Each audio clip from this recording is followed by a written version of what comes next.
For most films based on real events, I think we all come to expect them to end like this.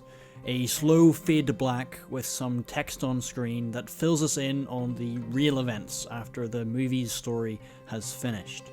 It's a trope for films based on true stories, and it's how I expected The Killers of the Flower Moon to end as well. But it didn't. It transitions out of the perspective we've sat with for the entire film and into the production of a radio dramatization of the rest of the story, being delivered years after the event. It's super hokey, it's got all white people doing accents, and all the female characters are voiced by just one woman. We've spent 3 hours in one perspective, in one time, with one set of characters. Why jump now? Why finish in this way? It's not as if Scorsese is against finishing with text on screen either. He's done it in both Raging Bull and Goodfellas. So it was a very conscious choice to do something different here. And I think the reason why has all to do with perspective.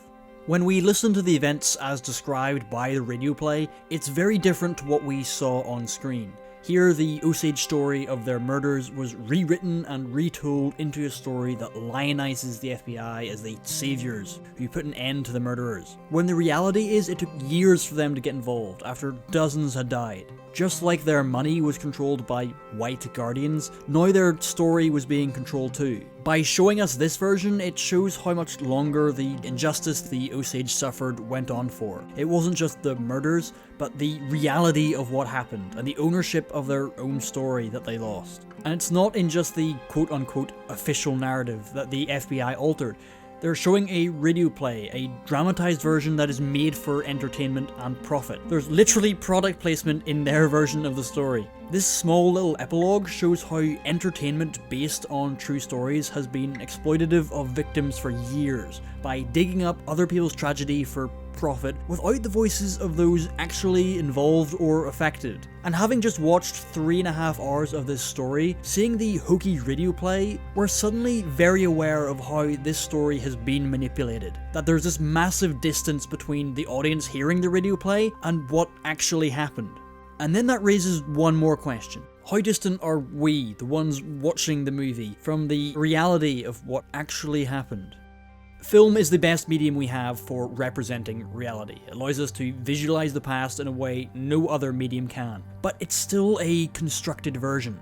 As well-intentioned as a person can be, it's still going to miss details. We'll never know exactly what was said between certain people. And there's also limits in whatever angle a film chooses to focus on.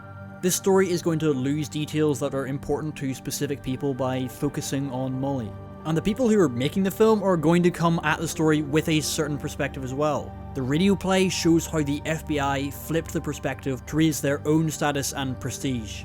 When you look at the team behind this film, who are not Osage, this epilogue again raised the question, why are these people telling it? Because while I think most people would agree that this is an important story that needs to be told, there is an argument that could and is being made that by having a famous white director tell a story like this with Leonardo DiCaprio and Robert De Niro in lead roles, they could be exploiting a tragedy for their own prestige. It's very likely that Leo and De Niro will be nominated for Oscars for this film. Films about historical tragedies tend to perform well at award ceremonies. But what's interesting is how aware Scorsese seems to be about himself as an outsider to this community when making this film. And we see that in the final moments, where the camera cuts to another angle on stage, and out walks Scorsese, who co-wrote and directed this film, and he speaks very briefly about how Molly died, and her obituary made no mention of the murders that occurred with her family. If you're aware of who Scorsese is when watching this film, it almost feels like a fourth wall break, because it's essentially the narrator coming out at the end to very directly make clear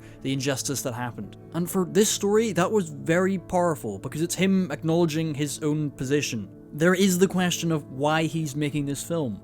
And here we see, just like the Osage required a white guardian to withdraw money, 100 years after the event, they needed the same for their story to be told in this way. And Scorsese is aware of that cruel irony. He is one of the only people in the world who'd be entrusted with a $200 million budget to make this film. while there are problems with him being the narrator of this story, he doesn't try to hide behind that. And his appearance closes out one of the big themes of the film, one he can authentically talk about, which is the quiet complicity of white supremacy. Yes, there were lots of murderers who directly killed the Osage, but it was the fact that so many did nothing that allowed it to happen and keep happening. At what is nearly the end of his career, it feels like Scorsese turning the lens back on himself and questioning the ways he may have been complicit.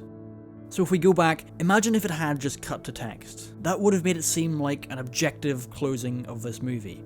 We'd read it as an audience and go, oh, that's what happened. But the epilogue portion of this film recontextualizes everything. The very point of it is that there isn't an objective version of this story that can be told, especially by those outside of the community. There is the blatantly fictitious version told by the FBI, but Marty's presence seems to admit that in a fair, just world, he wouldn't be the one telling this story. And what we've seen is the best he could do. And rather than try and give some false sense of objectivity, it does the opposite. By Marty speaking to the audience, he breaks the walls down. It shows that we saw a fictionalized version of a real thing. We saw his attempt to tell that story, but it's the real lives that are important. And that's why it doesn't finish on Scorsese. It cuts to the footage of the Osage performing, and it gives the Osage people the final word in the film.